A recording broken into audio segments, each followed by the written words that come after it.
आपने कहा कि मैंने उंगली के इशारे से चांद के 2 टुकड़े किए, ये मेरा चमत्कार है, ये मेरा मौजिजा है, अल्लाह ताला ने मेरे जरिए चांद के 2 टुकड़े करवाए।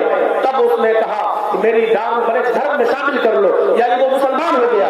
जब अयोध्या से मक्के से जब भारत आया तो उसने हिंदुओं से कहा, देशवासियों से कहा, भारतीयों से कहा, मैं आखिरी नबी अंतिम ऋषि निराशंस पर मोहम्मद पर ईमान ला चुका हूँ। उसके मानने वाले बहुत जल्दी भारत में आएंगे, उनके मानने वालों की पहचान ये होगी, उनकी पहचान देखकर तुम भी ईमान ले आना।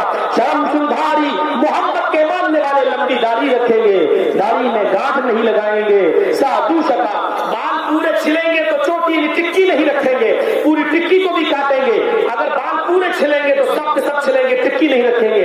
लंबी दाढ़ी रखेंगे, दाढ़ी में गांठ नहीं लगाएंगे। हिंदुओं में गांठ लगा देते हैं ना, कैसे ऐसा लगता है जैसे नारियल का सूखा हुआ गुच्छा, सूखा उसको खुश कर लेते हैं, पड़ा रहता हो। तो वो लंबी दाढ़ी रखेंगे लेकिन दाढ़ी में गांठ नहीं लगाएंगे, और बाल अगर छीलेंगे तो चोटी टिक्की नहीं रखेंगे। उच्चालापी मंदिरों में घंटा नहीं बजाएंगे, बल्कि इबादत पूजा के लिए आवाज देंगे। उच्चालापी ऊंचे स्वर में ऊंची जगह पर खड़े होकर, यानी मस्जिद के किनारे पर खड़े होकर अजान देंगे। उच्चालापी अपनी जबान से बुलाएंगे, अस्मल्लाह मिल्लल्लाह मित्रवरो इल्लल्लाह, अल्लाहु अकबर की बिगड़ी हुई शक्ल, इल्लल्लाह मित्रवरो इल्लल्लाह, अशहदु अल्ला इलाहा इल्लल्लाह की बिगड़ी हुई शक्ल, मुहम्मद रसूलुल्लाह बस, अशहदु अन्ना मुहम्मदर रसूलुल्लाह की बिगड़ी हुई शक्ल। ये कहकर वो लोगों को अपनी मस्जिद की तरफ, अपनी इबादत की तरफ, अल्लाह की इबादत की तरफ बुलाएंगे। अर्थात घंटा नहीं बजाएंगे। लिंगच्छेदी खतना कराने वाले होंगे। मोहम्मद के मानने वाले जब भारत में आएंगे तो खतना कराने वाले होंगे। खतना, हिंदू भाइयों, खतना कराने वाले कौन है? खतना कराने वाले होंगे, खतना। और आप ये ना कहो आपके यहाँ पर भी सबसे पहले खतना शंकर भगवान का होता है। सबसे पहला खतना शंकर जी ने कराया था। किसने किया था? ब्रह्मा ने। शंकर ने ब्रह्मा को पैदा किया और ब्रह्मा से कहा मेरे लिंग को नापो। ये ड्यूटी दे दी, क्या एक खुदा दूसरे खुदा को पैदा करता है। शंकर ने ब्रह्मा को पैदा किया और पैदा करने के बाद कहा मेरे लिंग को नापो। बेचारे नापते चले गए। ब्रह्मा जी ने नापना शुरू कर दिया उनकी शर्मगाह को, तो 50,000 साल तक नापते ही चले गए, खत्म ही नहीं हुआ। ब्रह्मा जी को गुस्सा आया, कम वक्त कौन सी ड्यूटी दे दी हमको, वही पकड़ लिया। और 50 साल के बाद जो था वो तो उनके साथ रह गया। 50 साल के बाद जो था वो मुंह में रख के दांत से काट गया, ही कस के, और ऊपर से थूक दिया। वो एक पंडित के घर में गया।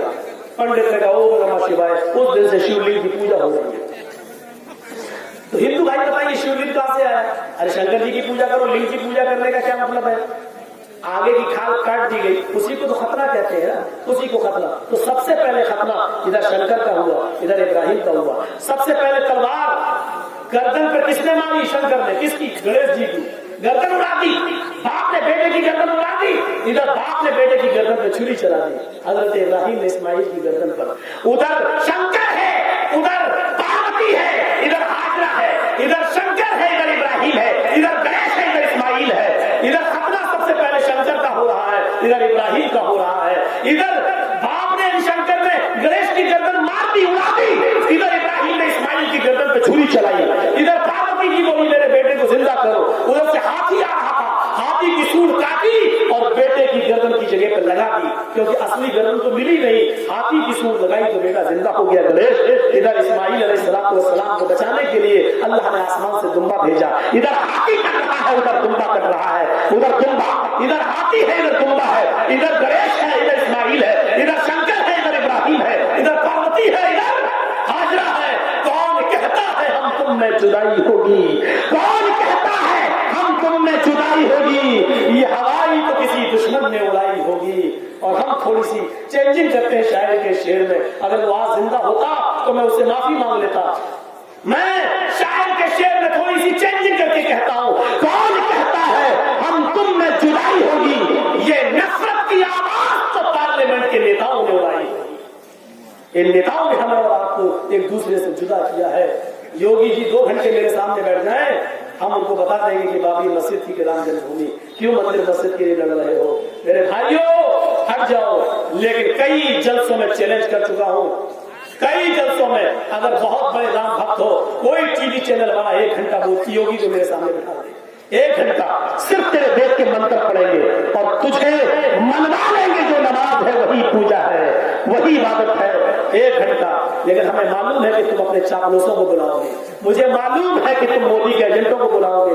वही मौलवी टीवी पे डिबेट में आते हैं जो घूस ले लेते, पहले उनको पहले से मालूम होता है कि हमें ये सवाल होगा और हमें ये जवाब दिया जाएगा, और उनके जवाब में भी मेरे भाइयों मोदी को फायदा होने वाला होता है। वरना टीवी चैनल वाला किसी मौलवी को नहीं लाए। हम तो गए जी न्यूज के पास, हमको बुलाइए डिबेट, हम डिबेट कर, हमें एक पैसा नहीं चाहिए, लेकिन नहीं लिया हमको। मैं गया एबीपी चैनल पर, मुझे डिबेट के लिए बुलाई, किसी के हिसाब रख दी, नहीं लिया गया। बोले नहीं साहब हमें ऊपर से परमिशन नहीं, मुझे बुलाओ 1 घंटे के लिए, 2 घंटे के लिए डिबेट पे, तलाक पर, पूजा पर, किसी पर भी डिबेट कर लो, राजनीति पर, सियासत पर, बुलाओ मुझे 1 घंटे के लिए मेरी डिबेट करवाओ। आओ पर्दे किसी पर भी करवाओ, पर्दा हम सीता का पर्दा बता दें। आओ, तुम कहते हो ये एंकर बनी बैठी रहती है, अगर लड़कियां शॉर्टकट कपड़े पहन के घूम रही तो तुम्हारे बाप का क्या जा रहा है? मैं उसी एंकर से कहूंगा कि सीता जी के नाक की नथुनी सीता के छोटे भाई लक्ष्मण ने नहीं देखी थी, और हनुमान ने कहा था कि ये नथुनी किसकी है, ये नाक पर पहनने वाली।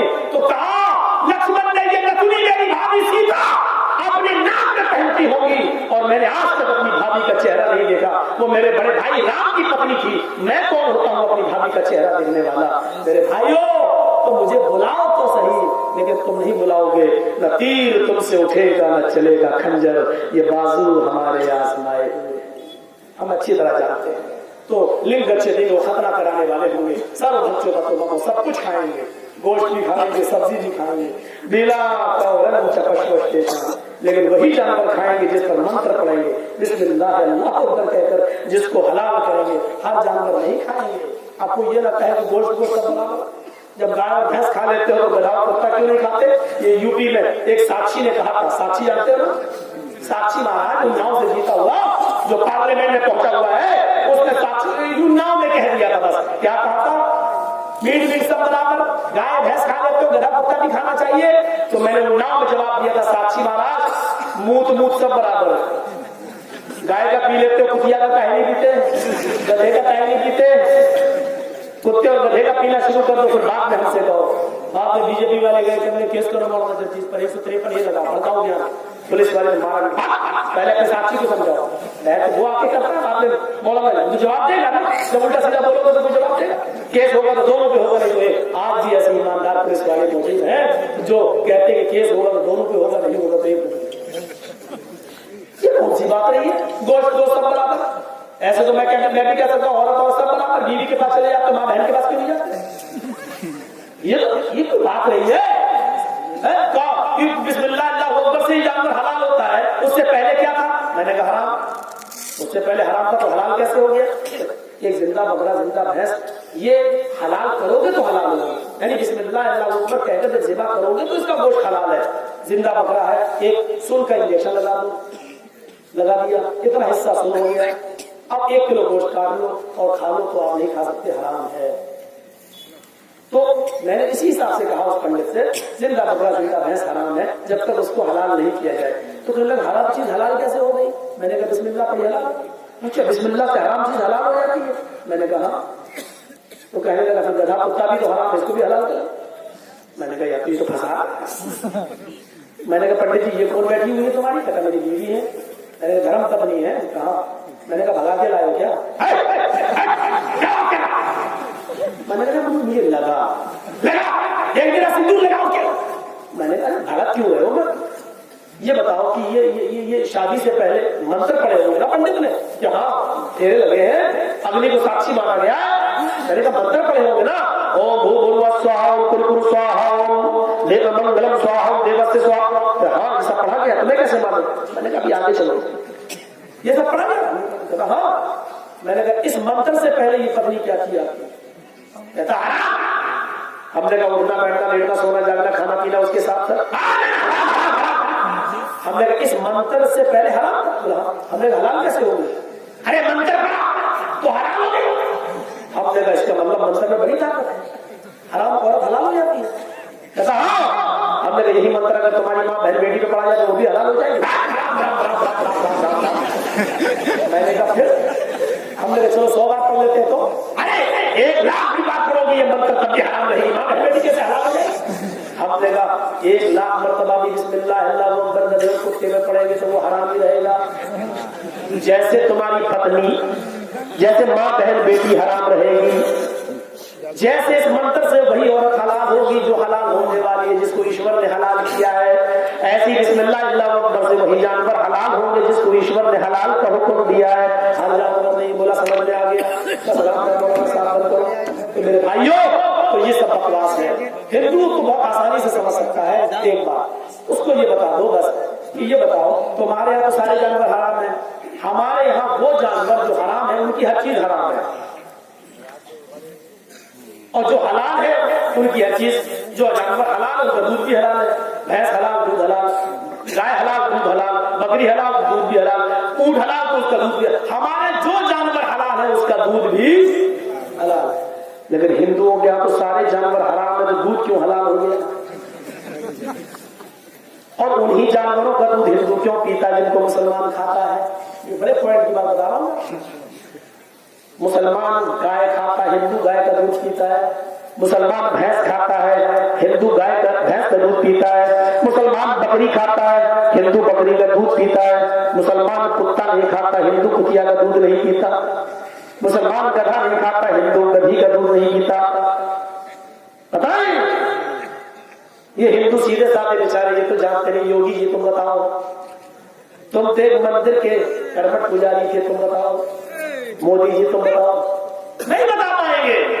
वजह यही है कि ये सारे जानवर उनके यहाँ पर भी हलाल है। लेकिन अब मैं उन तरफ नहीं जाऊंगा, वो सब बताऊंगा तो आपको भी बुरा लगेगा, हमारे हिंदू भाइयों को भी तकलीफ होगी, और हम किसी को तकलीफ नहीं देना चाहते हैं। बस इतना बता देना चाहते हैं कि हमारे यहाँ जो जानवर हलाल है उनका दूध भी हलाल है, हमारे यहाँ जो जानवर हराम है उनका दूध भी हराम है। तुम जिन जानवरों का दूध पी रहे हो हिंदू भाइयों, पता लगाओ अपनी किताबों में, कहीं तुम्हारे यहाँ पर भी वो जानवर हलाल न हो। खाना नहीं गोश्त, गोश्त खाना शुरू कर दो तो और महंगा हो जाएगा। वैसे कितना चल रहा, 150 चल रहा होगा, और महंगा पहुंच जाएगा। सब खाना शुरू कर देंगे तो और महंगा हो जाएगा। तो आप खाओ मत, लेकिन पता तो लगाओ कम से कम कि ये दूध क्यों हलाल है। तो बस ये चंद बातें हमने आपके सामने रखी हैं। मेरा तो कल भी प्रोग्राम, परसों भी, नरसों भी डेली प्रोग्राम है। अल्लाह से दुआ कीजिए अल्लाह ताला हम सब मुसलमानों को समझने की तौफीक अता फरमाए। और तहसील को देखिए हम नहीं करेंगे, लेकिन यह है कि मदरसे के लिए आप ज्यादा से ज्यादा ताबुत कर दें, जैसा कि मैंने कहा था। और मैं 5 मिनट यहाँ बैठा हुआ हूँ, आपके पास हूँ।